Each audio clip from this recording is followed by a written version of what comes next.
You slept, you rested, you took some time off, and you came back exactly as depleted as when you left, maybe more. The tiredness you are carrying right now does not go away with a good night's sleep. It does not lift with a vacation. It does not respond to the things that are supposed to restore a person because it is not the kind of tiredness that rest was designed to fix.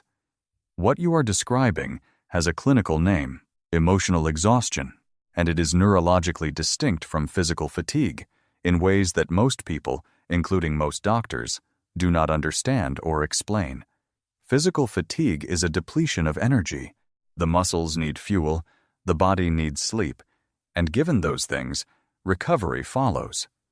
Emotional exhaustion is a depletion of something different, the internal resource that allows a person to continue generating care, motivation, meaning, and emotional availability. Psychologist Christina Maslach at the University of California, Berkeley, whose research on burnout became the foundation of the field, identified emotional exhaustion as the core and most dangerous dimension of the syndrome, the state in which a person has drawn so heavily and so consistently on their emotional reserves that those reserves are no longer replenishing between expenditures. The tank does not refill overnight, because the drain is not physical. It is relational, cognitive, and deeply tied to the loss of something that rest alone cannot restore. The sense that what you are doing matters, and that the person doing it still exists independently of the role they are performing.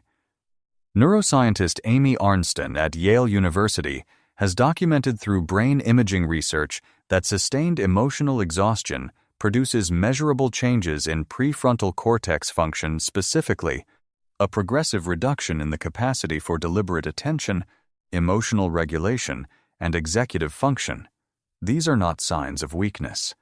They are signs of a nervous system that has been running on fumes for so long that its higher-order regulatory systems have begun to go offline. The brain in this state is not lazy. It is triaging. It is shutting down non-essential processes in order to keep the most critical ones barely functional. What recovery from emotional exhaustion actually requires is not more rest in the conventional sense. Research from the University of Zurich, published in the journal Work and Stress, found that the single most effective predictor of recovery was psychological detachment, the ability to mentally disengage from the demands of caring, performing, and producing during non-working hours, not sleeping more, not doing less, genuinely and completely stepping out of the mental role that created the depletion in the first place. The second element that research consistently identifies is meaning, restoration, deliberately reconnecting with activities, relationships, or experiences that generate intrinsic value rather than produce output, not productivity, not self-improvement. Something that makes you feel like a person rather than a function. You are not lazy. You are not weak. You are not broken. You are a person who has been giving from a well that was never allowed to refill, and that process, actually refilling, is not selfish. It is the only path back to being genuinely present for anything or anyone at all. If this video resonated with you, take a second and hit that like button.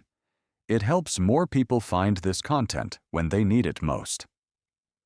Subscribe so you never miss a new video, because every week we bring you research-backed insights to help you feel more like yourself again.